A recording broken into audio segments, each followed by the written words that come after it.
Hi, this is a review of the DBX 286S microphone preamp processor channel strip.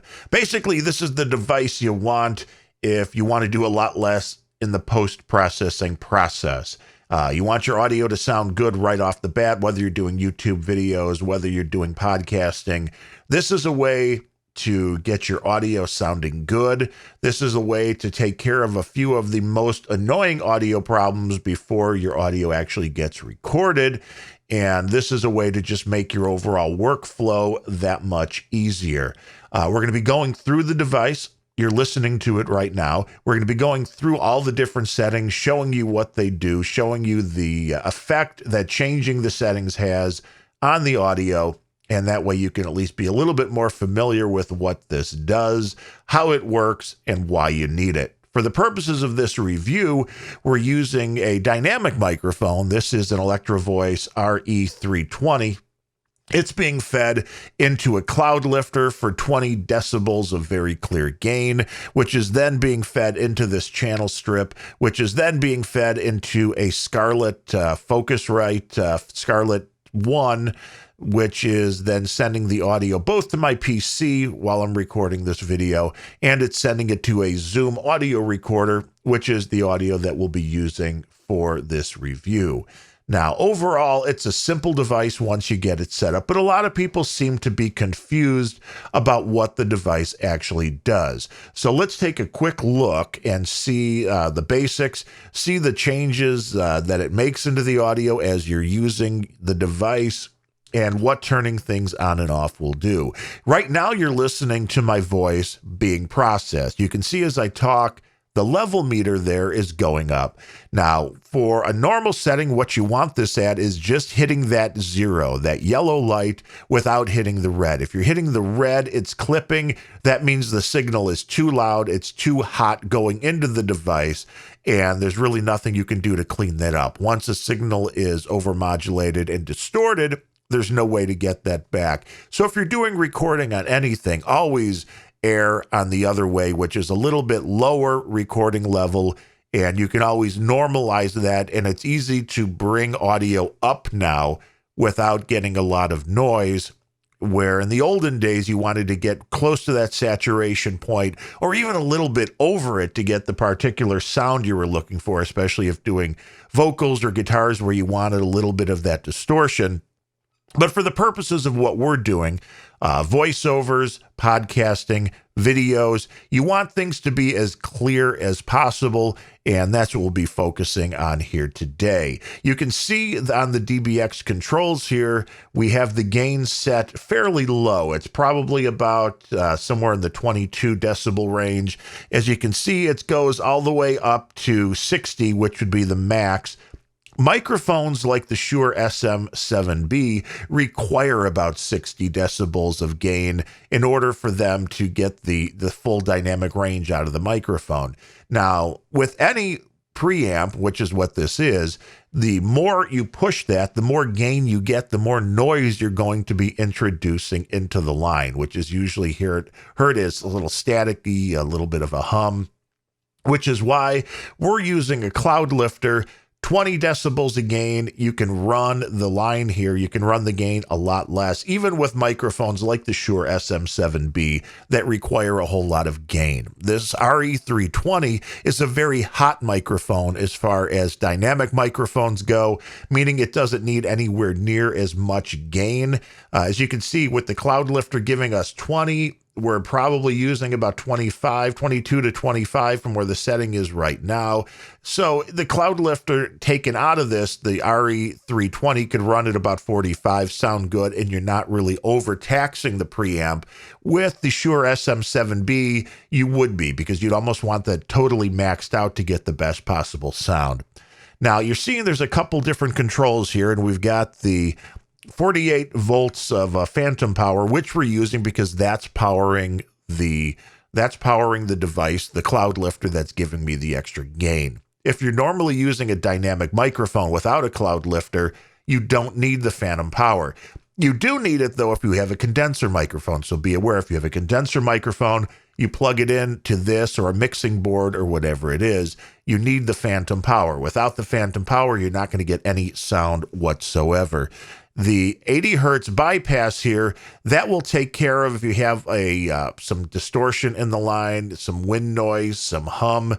Basically, it's going to cut off anything below 80 hertz, and it gives you a little bit more of a compressed sound. So if you don't have that kind of a hum, if you don't have that issue, you wouldn't run with this on because it actually affects the sound poorly. But obviously, if you have that hum or you have wind noise or something like that, engaging this might give you a better sound. For most people using the device, you're probably not going to use the 80 hertz high pass. The next little button you're going to see here is the process bypass, which will basically turn everything to the right of this off, all the settings that we haven't gotten to yet, and just run this strictly as a preamp. So there won't be any compression, there won't be a de-esser, there won't be a noise gate, and there won't be any enhancement on my voice, so none of the low end or high end will be enhanced. Now, as we press this, you'll notice everything changes completely. My voice sounds a little bit more harsh. You can start hearing a little bit of the echo in the room, especially as I back up a couple of inches from the microphone. You can actually hear the room noise very clearly in the audio chain. You can also hear the small fans that are running in the computer and in the air purifier that sits on the back wall of this room. So really, if you want a completely quiet room, you can either spend a whole lot of money on doing audio treatments, which isn't a bad thing to do, and you can get some extremely good results.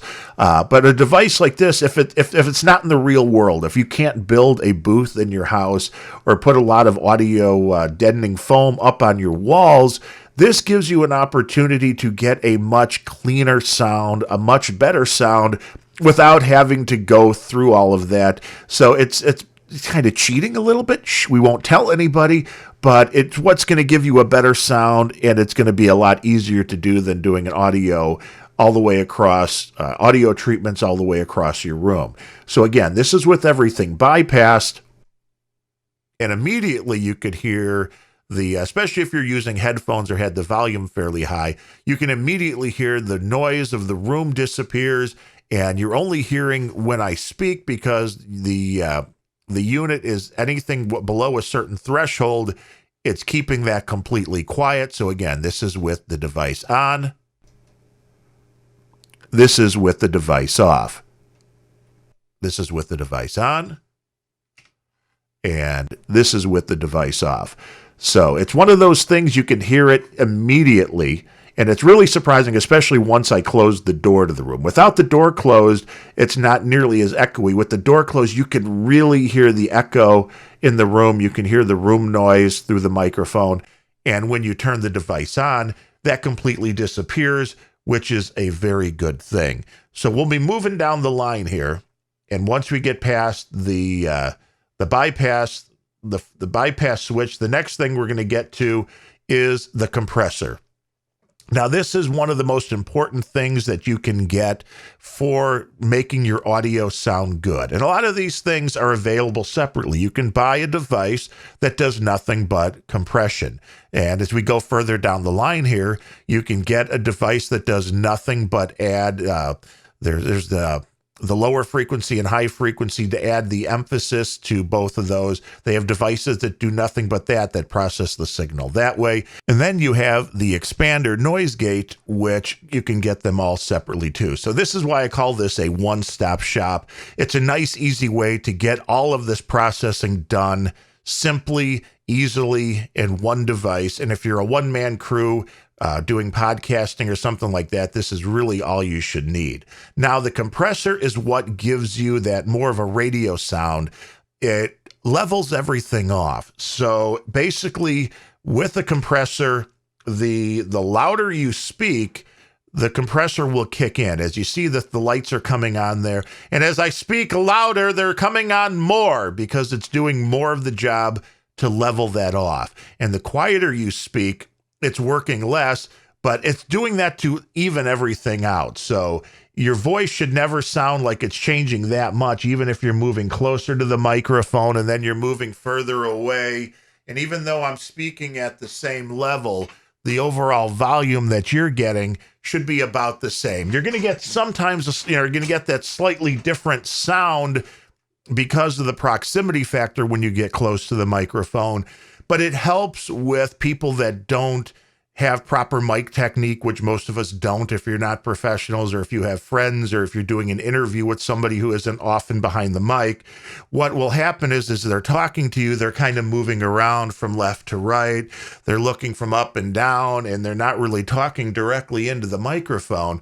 But what this device is going to do, it's going to try to even everything out so that while that's going on, the end user, the listener, isn't going to be distracted by major differences in the way their voice sounds. Now, the controls that you have here are fairly easy to understand. There's drive and density. Drive is the amount of compression that you're going to do. So if you bring this down to 0, as you can hear, it basically turns it off because it's not doing any compression any longer. So it's taking, my voice sounds the same. There's no processing really being done to it as far as the compressor goes. As you turn this up, there's a certain ratio. I like mine set it for between 3 and 4. You may like something a little bit different, but as you go up, this is the more compression that's being added. And as you can see, even though I'm talking at the same level, it's kicking in earlier, and it's giving less variation in my voice, and it starts really sounding very, very not, it doesn't sound organic anymore. Everything sounds way too processed, and it just doesn't give you a good sound. And you want it to be somewhere in that 3 to 4 range. The density, on the other hand, is how quick the device is going to kick in and how quick that compression is going to turn itself off. Now, if it's really, really quick, it'll compress fast, which is a good thing, because this is the most important thing for me with the compression is you want something that if it happens loud and it happens quick, you don't want your recorder again to get a signal that's too hot and distort. I don't like it too low to where it takes forever and it basically over compresses everything. As you can see, it takes how many seconds after I stop talking? Go.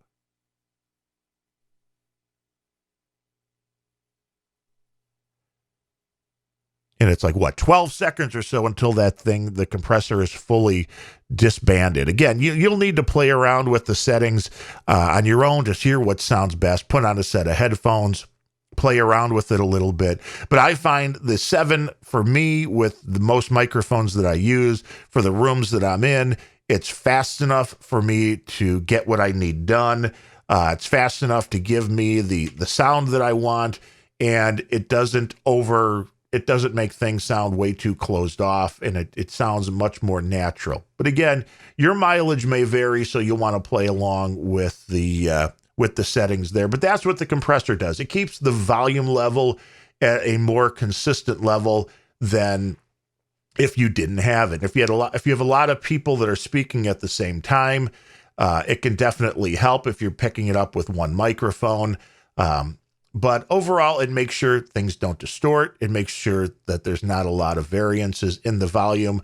So overall, it's a very good thing, and you definitely want a compressor. If you're doing any kind of serious audio work, it's definitely something that you're going to want.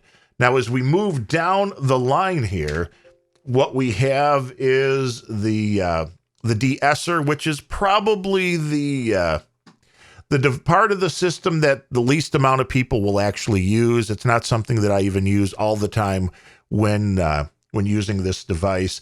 Basically, it listens for the semblance, which again is the basically. Let me see if we can pull this right about there to get that nice and clear. The semblance is that S sound at the end of words. And the frequency for most people is about 4K, and that's about when you hit S, you can see that lights it up. You make that snake hissing sound, it lights it up, and the threshold is the how much you want that to control. The S's, if you turn it totally off, it won't try to silence at all. If you turn that up, it won't try to silence that a lot more. So as you see, as you turn that up, it tries to silence those S's. But for most people, I don't think that's a big problem anymore. If you really over enunciate the S sound, this may be something that will help you out a great deal. For a lot of people, it may be the one thing on the strip that you won't play around with a whole lot. The next one is the enhancer, and I have to admit, I love the enhancer. I've been doing podcasting for years, and my go-to rig had a Aphex device, which was the big bottom and oral exciter, which I'm telling you, greatest name for an audio device ever, the Aphex 404. I forget the number on it, but it was big bottom oral exciter. And basically what it does is gives you a boost on the low end and a boost on the high end to give you more of that radio god voice. That's what podcasters are always looking for, right? It's that radio god voice. And what this does is it takes those low frequencies and it gives you a little bit more bass. That's what the low is. And you don't want to use too much of this. So let's just turn both of these off here. And all of a sudden you can hear my voice sounds a lot more dry. And it doesn't have the same presence that it does with both of these turned up. Now, the first one is the low end, and as we turn this up, you can hear the low end of my voice. The lower frequencies are being enhanced, but it's not increasing the volume. So it's just giving you it's giving you more of that lower end. And if you turn it up too much, like anything else on this device, now we sound totally closed in and completely not natural. So we'll turn this back down. Again, a little goes a long way when it comes to something like this device. About 3 is more than enough for me to give you a little bit of a boost on the low end and give you that more of that AM radio kind of sound. Now, this will do the same thing for the high end, what most people will call presence. It seems like it adds some air to the room, if you will. All of a sudden, things on the top end just start being a little bit clearer. Your voice becomes easier to understand. It just feels a little bit, it just feels clearer, sounds clearer. But it's, again, nothing's being overemphasized until you really start pushing this all the way up. And once this thing gets all the way up, you can hear that harshness. And it doesn't sound natural, and it sounds too harsh, and it doesn't sound good.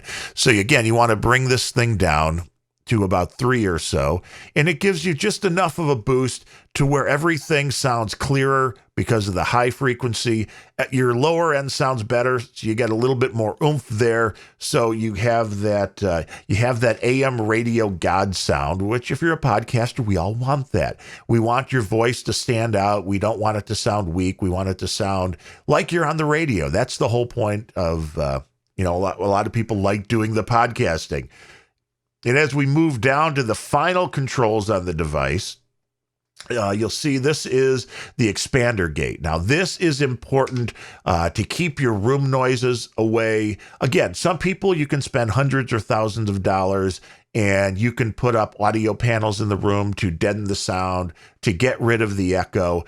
For me, I have some, when the door is closed, that's a nice big flat surface. You have the filing cabinet, you have a flat wall, even though there's photographs and that hanging on the walls.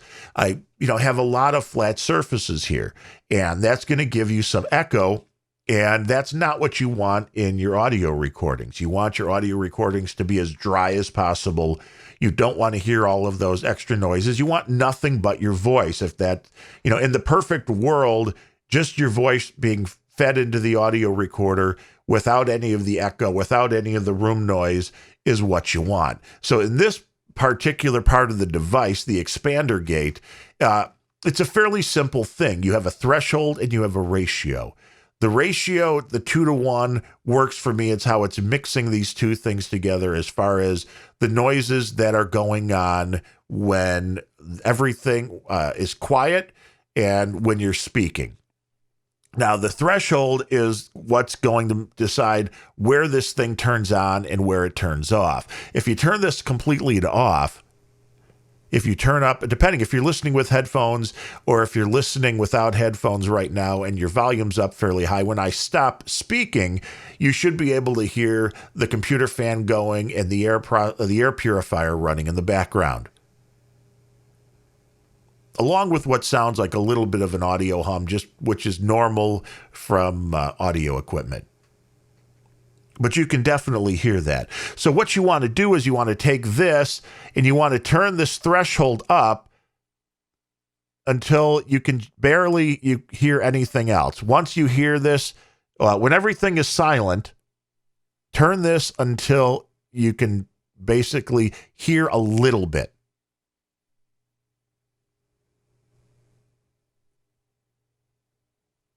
And for me, that's the setting right about there. So when I'm stop speaking, it takes everything off. It stops. You don't hear it.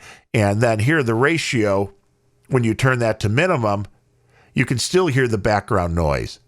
So as you turn this up, the background noise gets less and less. And right about the point that I get to 2:1, that's when the background noise disappears and I can just hear my voice.